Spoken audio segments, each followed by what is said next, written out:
This video is sponsored by Card Kingdom. If you click on the link in the description below, it'll take you to their store and they'll know I sent you there.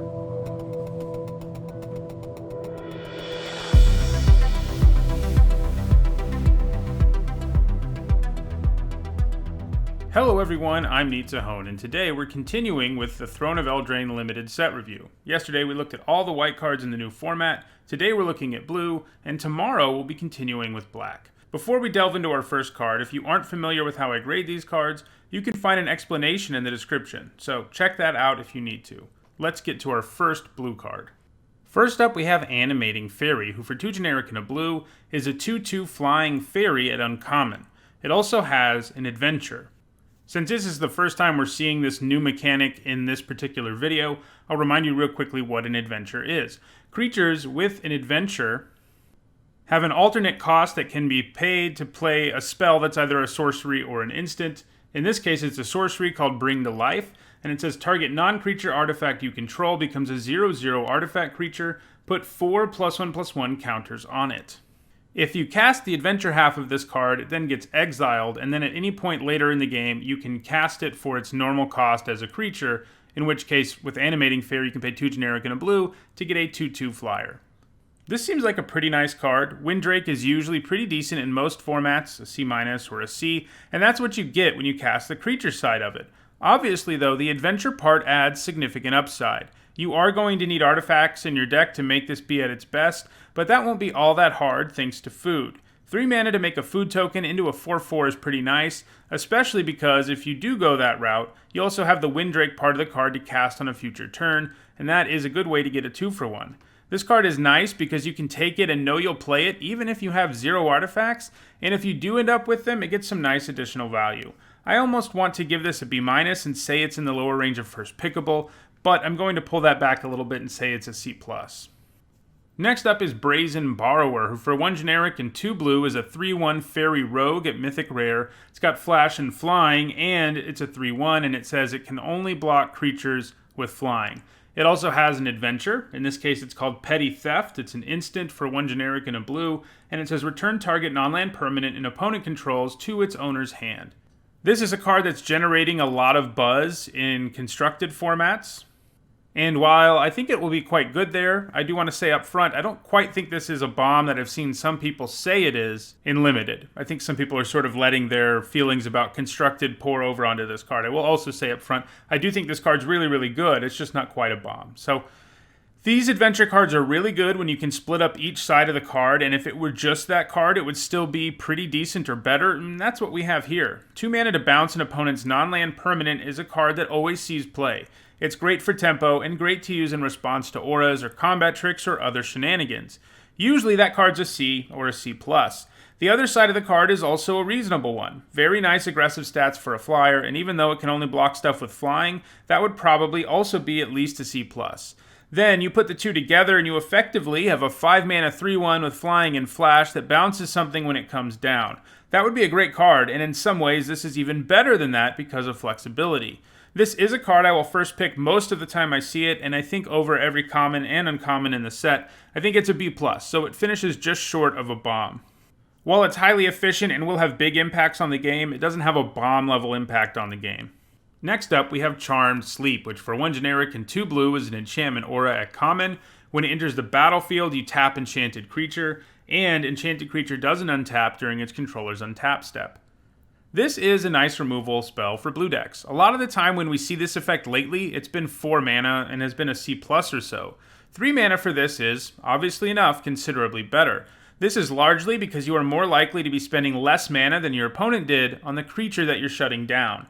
This does have all the problems aura-based removal spells tend to have, of course. Bounce spells and sacrifice effects make it look pretty bad, but I think it is efficient enough to get into the lower range of premium. Also doesn't hurt that it's an enchantment, and blue-white decks are going to care about that. I think this is a B-. Next up, we have Corridor Monitor, which for 1 generic and a blue is a 1/4 artifact creature construct at common, and when it enters the battlefield, you untap target artifact or creature you control. A 2 mana 1/4 blocks fairly well early, and this one lets you untap a dude or artifact when you play it, which is, I guess, some upside, but not exactly impactful upside. Even in the late game, untapping something doesn't always come with significant value. Obviously it can, and it will matter sometimes, but I think more often than not, the untapped part of this card will just be insignificant, and if that's the case, you're just playing a 2-mana 1/4, which, as I said, is kind of a reasonable card for defensive decks, but I think there are better 2-drops that you would rather have. I'm giving this a D+. Next up, we have Didnt Say Please, which for 1 generic and 2 blue is a common instant. It says counter target spell, its controller puts the top 3 cards of their library into their graveyard. I'm never a big fan of cancel or cancel variants, unless they bring something big to the table, and this doesn't really. The problem with the 3-mana counterspell is that you find yourself having to leave up a considerable percentage of your mana to be able to use it. I think sometimes people make the mistake of thinking of a counterspell like it's a removal spell, but mostly they're way worse, at least in Limited. This is because you have a smaller window to use this card where it will actually get rid of something. You have to have the mana up when they play whatever it is you want to get rid of. With regular removal spells, it doesn't matter when you cast it, so you have a much wider window to use them. This means that top-decking removal is way better than this, for example. I know there is a mill theme in this format, especially in blue-black, but I still have a hard time getting behind this. It is going to feel brutal when your opponent plays around it and you left mana up for nothing while they continue to beat you down, and be ready for that to happen if you're going to play this card. I'm giving this a D+. Next up, we have Emory, Lurker of the Loch, who for 2 generic and a blue is a 1/2 legendary creature merfolk wizard at rare. It says this spell costs 1 less to cast for each artifact you control, and when Emory enters the battlefield, put the top 4 cards of your library into your graveyard, and you can tap her, and it says choose target artifact card in your graveyard. You may cast that card this turn. Obviously enough, Emory is a build-around. If your deck has 0 artifacts in it and 0 ways of taking advantage of cards in your graveyard, she's an F. And I mean, if you have ways of making food tokens even, she's an F, because playing her cheaply is all you'll be able to do with it. She can't get food back from the graveyard. But if your deck has a few artifacts in it, like even just 3, she gets to be interesting because straight up casting artifacts from your graveyard is no joke. That's a very powerful effect that can win you games straight up if you have enough decent artifacts. And there's a lot in this set, thanks to so many of them being colored, so I don't think getting 3 or more is anything crazy. I think she's going to be an F in most limited decks, but probably at least a C+ in a deck that gets a few artifacts. If your deck is just loaded up with them, she probably gets even better, but yeah, I think a C+ is how good she'll be in a deck with 3 to 5 artifacts. Again, don't count food tokens as artifacts for Emory because it's not going to make much of a difference.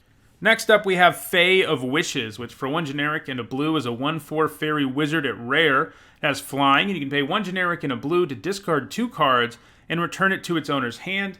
It has an adventure called Granted, where you pay 3 generic and a blue, and it says, it's a sorcery, and it says, you may choose a non-creature card you own from outside the game, reveal it, and put it into your hand. So, for our purposes, this is mostly just a 2-mana 1/4 with flying, which is decent on the French vanilla test, probably a C. And yes, this has some other uses, but they aren't going to come up in Limited very often. Keep in mind that this sort of wish effect at sanctioned tournaments means you only get to get something from your sideboard, and Limited sideboards aren't exactly filled with amazing cards. Sometimes it will work out for you, maybe on best of 1 on Arena. It means you can actually take cards that you don't really want to mainboard, knowing you'll sort of get to sideboard, even though it's only best of 1. But that's probably wishful thinking. The return to your hand part is cute, with the idea being it can adventure again, but you're not going to want to do that in Limited in most cases. I think this is just a C, like a 2-mana 1/4 with flying would be. Next up, we've got Fairy Vandal, which for 1 generic and a blue is a 1/2 fairy rogue at uncommon. It's got flash, it's got flying, and whenever you draw your second card each turn, put a +1/+1 counter on Fairy Vandal.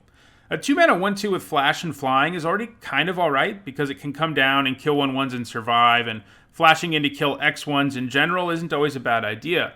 The Vandal needs you to be drawing a lot of cards, though, to really get there, and while I think any blue deck will probably have a few ways of doing that, I do think this needs a build-around grade. I think in your average blue deck in this format, it's probably a C, but in a deck that can draw extra cards consistently, like the blue-red deck, which is really built around this effect, it probably becomes one of the better cards in your deck, and that makes it a B. This has a reasonable floor, so I think first picking this is going to be worth it sometimes. Next up, we have Folio of Fancies, which for 1 generic and a blue is a rare artifact. It says players have no maximum hand size, and then you can pay X, X, and tap it, and it says each player draws X cards.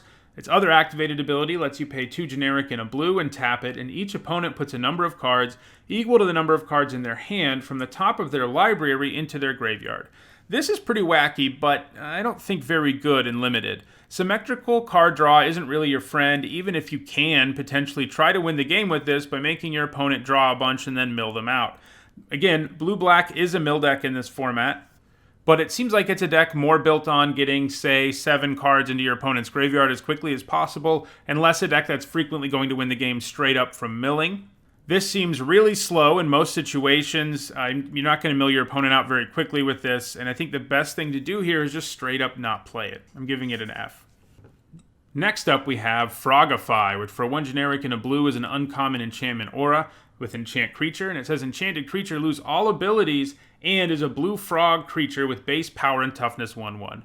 So here's blue's common removal spell that transforms a creature. I seem to slightly overrate these every set, giving them like a B-, when in reality they are C+, and I think that's what we have here. This kind of removal is nice because it blanks a creature, and sometimes that is just better than more traditional removal. But the fact that they still get to have a creature who can block after you play this is obnoxious, and that's what keeps this from being premium removal. What's more is, since it's an aura, there are a multitude of ways your opponent can get rid of it, such as bouncing their own creature, and that's always frustrating. It is a solid removal spell, and you'll never cut it from blue, but I don't think it's premium. It goes a little bit better into the blue-white deck, which is interested in enchantments, but still, I think it's a C+.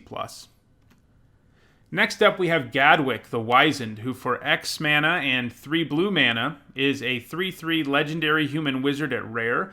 When it enters the battlefield, you draw X cards, and whenever you cast a blue spell, tap target non-land permanent an opponent controls.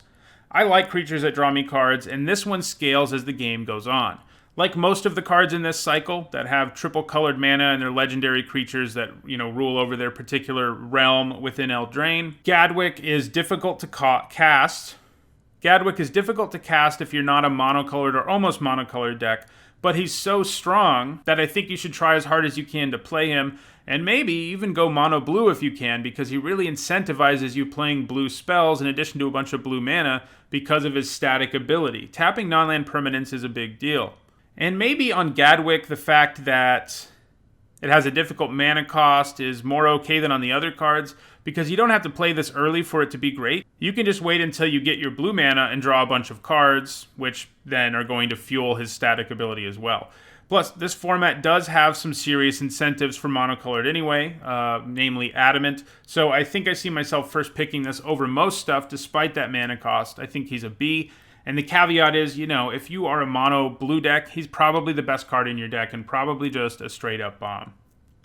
Next up we have Hypnotic Sprite, which for 2 blue mana is a 2/1 flying fairy at uncommon, and it has an adventure. It's called Mesmeric Glare, and it's an instant, and it says counter target spell with converted mana cost 3 or less.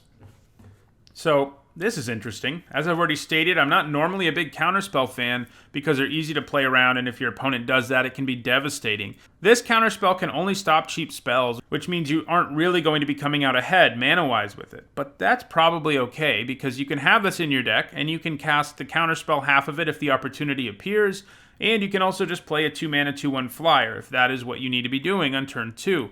That flexibility means that this is a counterspell I will actually play, but yeah, I'm not going to be shy about just casting it as a creature early either. I think it just barely makes it into the range of being a card that I feel fine about first picking, since a 2-mana 2/1 flyer is already probably a C+ or so. The additional upside gets it there. I'm giving it a B-. Next up we have Into the Story, which for 5 generic and 2 blue mana is an uncommon instant, and it says this spell costs 3 less to cast if an opponent has 7 or more cards in their graveyard. Draw 4 cards. So, is 7 mana to draw 4 at instant speed a playable card? Honestly, it probably is in really controlling decks. It isn't the most efficient thing ever, but drawing 4 cards with 1 card is a pretty real way to win a game. Obviously, it will be horrible against aggressive decks. So, how often will this only cost 4?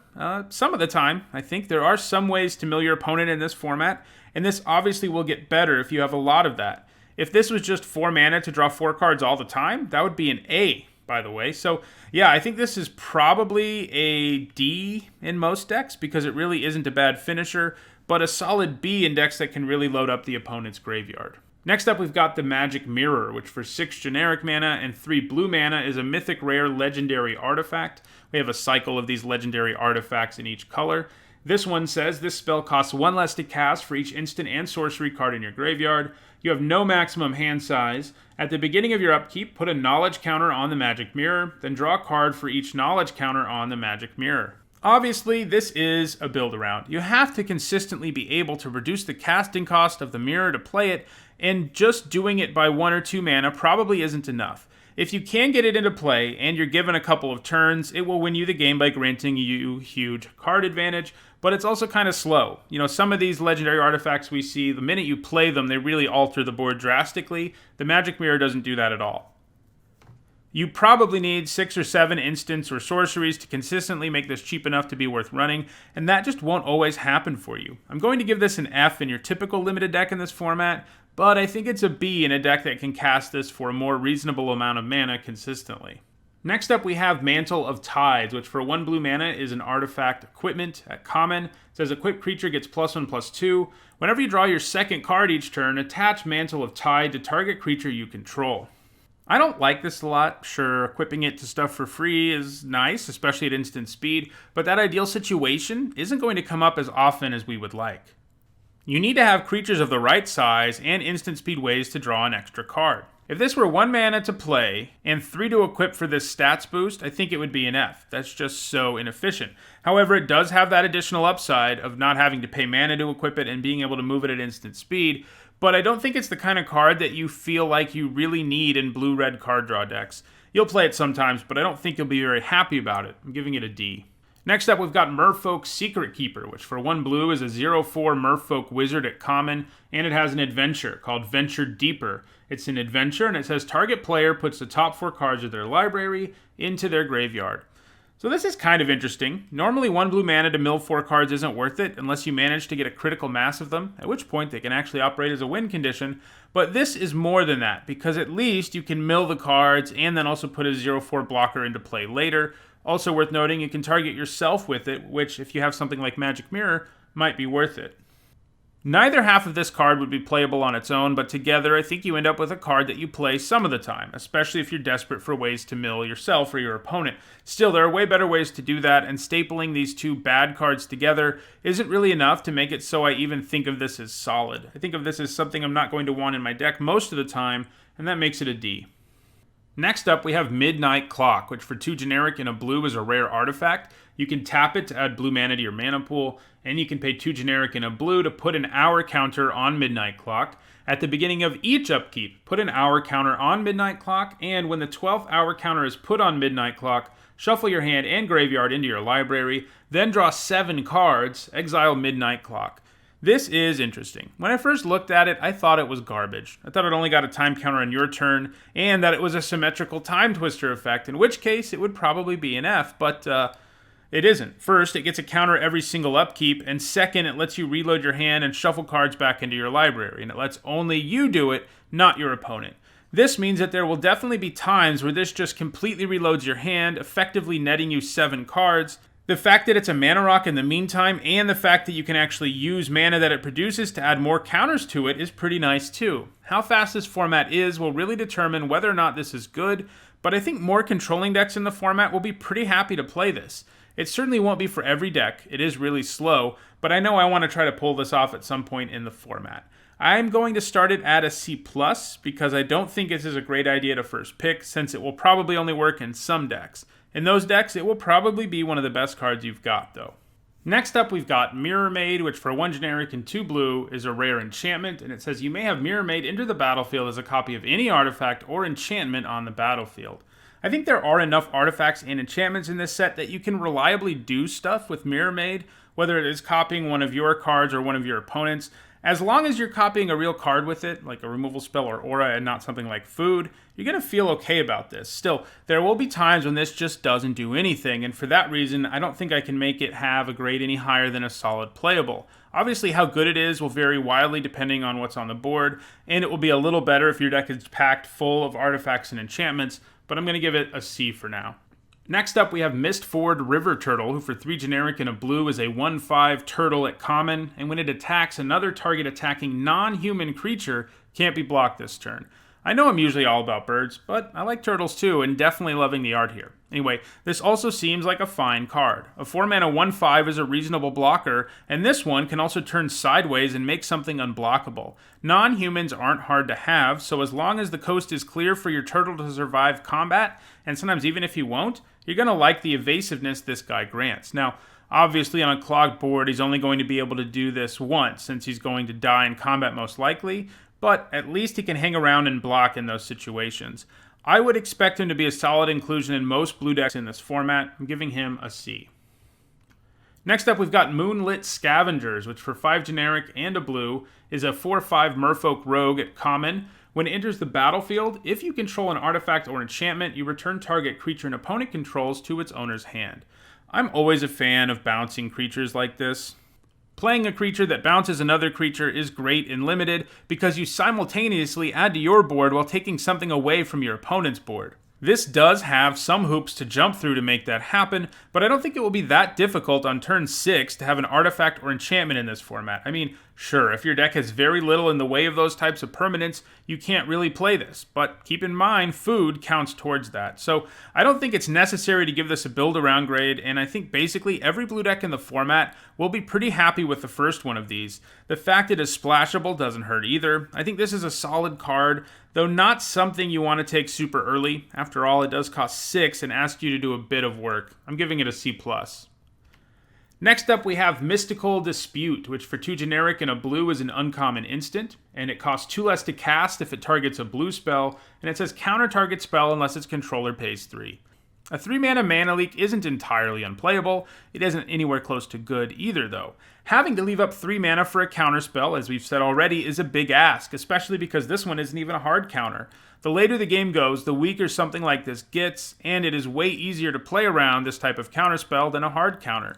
Still, I think you can get away with mainboarding this, because a 1-mana mana leak is pretty solid, and that's what it will be sometimes. I think in an ideal world, it starts in your sideboard, and I'm going to give it a D as a sideboard card. It shouldn't be in your main board ideally, but out of your sideboard, it's probably a C+. Next up, we have Opt, which for 1 blue mana is a common instant. It says scry 1, draw a card. Opt is pretty much the definition of a fine but easily cuttable limited card, basically every time we've seen it.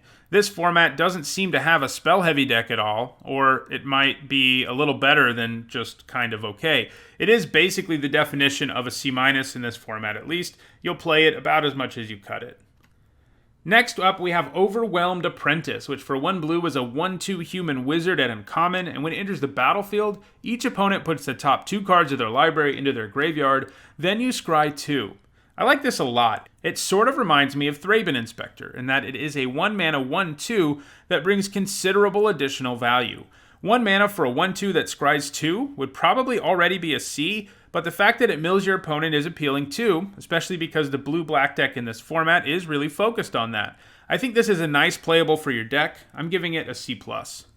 Next, we have Queen of Ice, who for 2 generic and a blue is a human noble wizard at common. It's a 2/3, and when she deals combat damage to a creature, you tap that creature. It doesn't untap during its controller's next untap step. She also has an adventure that says tap target creature. It doesn't untap during its controller's next untap step. This seems solid. It is no Frostlinks, but it can do a pretty good impression. Like with all adventures, you have lots of different ways you can use this. You can cast each half on separate turns, or, if you get it later in the game, you can play this as a 5-mana 2/3 that taps down one of your opponent's creatures for a turn. That's not awesome, but it is nice that it can work that way late. She also makes sure to give you some value even when she chump blocks, and she'll lock that creature down for a turn at least. I think she's good enough that you probably don't usually cut the first copy of her. I'm giving her a C. Next up, I have Runaway Together, which for 1 generic and a blue is a common instant. And it says choose 2 target creatures controlled by different players, return those creatures to their owner's hands. Well, when I talked about Fraga Fire, I mentioned the fact that bouncing stuff would make it worse, and this is the kind of card that will really punish ore-based removal spells. So the ideal thing to do here is bounce one of your guys when it gives you some kind of value, like if it has Fraga Fire on it, or it has an Enter the Battlefield ability, or you bounce it in response to removal, or it has an adventure. And then to bounce something of your opponent's that gives you a tempo advantage. So in other words, a more expensive card. This is an instant too, by the way, so you can also cast it in response to combat tricks, which can be devastating for your opponent. This is a weird card to evaluate, and I'm concerned that there will be times when you just wish you could bounce just your creature or just their creature, but you always have to have two creatures bounced, one controlled by each player. This will be a swingy card, I think, capable of producing blowouts in the right situation, but other times just not making any sense to cast. That's what makes this hard to judge, and it is probably the kind of card that is difficult to gauge without actually playing with it, but my instinct is that it's a decent playable. I'm giving it a C. Next up, we have Sage of the Falls, who for 4 generic and a blue is a 2/5 merfolk wizard at uncommon. When it or another non-human creature enters the battlefield under your control, you may draw a card. If you do, discard a card. 5 mana for a 2/5 that loots would probably already be kind of okay, D+ or a C-, but it also lets you loot anytime you play a huge number of creatures in this format, since the majority are in fact non-human. Looting is powerful as the game goes on because it improves the quality of your draws drastically. Additionally, the blue-red deck is especially interested in drawing you extra cards so you can get various bonuses, and the Sage helps there too. It feels like this fits really well into 2 of the blue archetypes in the format that giving it a build-around grade probably isn't necessary. I think it's probably a C+ on average in blue decks, and all that looting may end up being even better than I expect. I wouldn't be super surprised if this is a B- in the end. Next up, we have So Tiny, which for 1 blue mana is an enchantment aura at common. It's got flash, it's got enchant creature, and it says enchanted creature gets -2/-0. It gets -6/-0 instead, as long as its controller has 7 or more cards in their graveyard. So, if this is just flashing in to give something -2/-0 all the time, you already have a card that makes the cut some of the time, especially in a format with some enchantment payoffs going around. That would probably be a C-. However, if you can consistently load up the opponent's graveyard, something blue-black decks especially will be interested in, this goes way up in value because 1 mana to give something -6/-0 with flash is no joke. I think I want to give this a build-around grade. I think it's a C- in your typical blue limited deck, and maybe even a B- in a deck that can consistently get the most out of this. One nice thing about it is that you can play it early just for the -2/-0 if you have to, but later in the game it will get upgraded once your opponent has a full graveyard. Next up, we have Steel Gaze Griffin, who for 4 generic and a blue is a 2/4 common griffin with flying, and whenever you draw your second card each turn, it gets +2/+0 until end of turn. So, this is another payoff for drawing an extra card each turn. Steel Gaze Griffin has some pretty bad base stats, though, as a 5 mana 2/4 with flying. That would be a D, maybe a little worse, but the upside is nice. Becoming a 4/4 on turns you draw an extra card is pretty serious. A 5 mana 4/4 with flying, like Air Elemental, is usually in the lower part of the B range. Obviously this is worse because it won't always be a 4/4, but it seems like a reasonable payoff for drawing extra cards in the blue-red deck. It will be easy to cut if you don't reach a critical mass of ways to draw extra cards, though. I'm giving it a C. Next up, we have Stolen by the Fae, which for X mana and 2 blue is a rare sorcery. It says return target creature with converted mana cost X to its owner's hand. You create X 1/1 blue fairy creature tokens with flying. This is very powerful. It lets you put your opponent down a card on board while giving you an army of fairies to start attacking in the sky with. This can get a bit pricey for bigger creatures, but at least as you scale up your investment, you also get more fairies. Even just bouncing a 2 or 3 drop with this thing early seems really great. I do think being sorcery speed and kind of clunky in terms of how much mana you have to pump into it keeps it from being a straight up bomb, but it's pretty close. I'm giving it a B+, and I wouldn't be completely surprised to see this one move into A- or so. Next up, we have Sir Eleonora, the Discerning. She costs 3 generic and 2 blue for a star 4 legendary creature human knight at uncommon. Her power is equal to the number of cards in your hand. When she enters the battlefield, you draw a card, and spells your opponent's cast that target Sir Eleonora cost 2 more to cast. So at worst, you're paying 5 mana for a 1/4 that draws you a card and costs your opponent some extra mana to kill. It's not a great card, but that's probably at least a C-. This has more going on than that, though, since it can get larger if you're holding on to more cards in your hand. The kind of awkward thing, though, is most limited decks aren't just clutching cards all the time, so frequently she won't be much more than a 0/4 or a 1/4 in the late game. Sure, you hold on to lands and she gets bigger once it gets late, and she can progressively get larger once you know that's your plan, but I still think she's held back and limited since hand size just doesn't stay high late in most games. I think she's fine, but not first pickable like some of the other cards in this cycle. I'm giving her a C+. Next up, we have Tome Raider, which for 2 generic and a blue is a 1/1 fairy at common. It's got flying, and when it enters the battlefield, you draw a card. Sweet name, but I'm not super pumped about this card, which is weird for me because I love flyers and drawing cards. I can't help but compare this to something like Muse Drake, a 4-mana 1/3 flyer that draws you a card, and that just seems so much better than a 1/1. All that said, it is nice that this does something all game long since it draws you a card, but it is actually going to be kind of difficult to get the 2-for-1 you hope for with a creature like this, because a 1/1 can't really trade very well.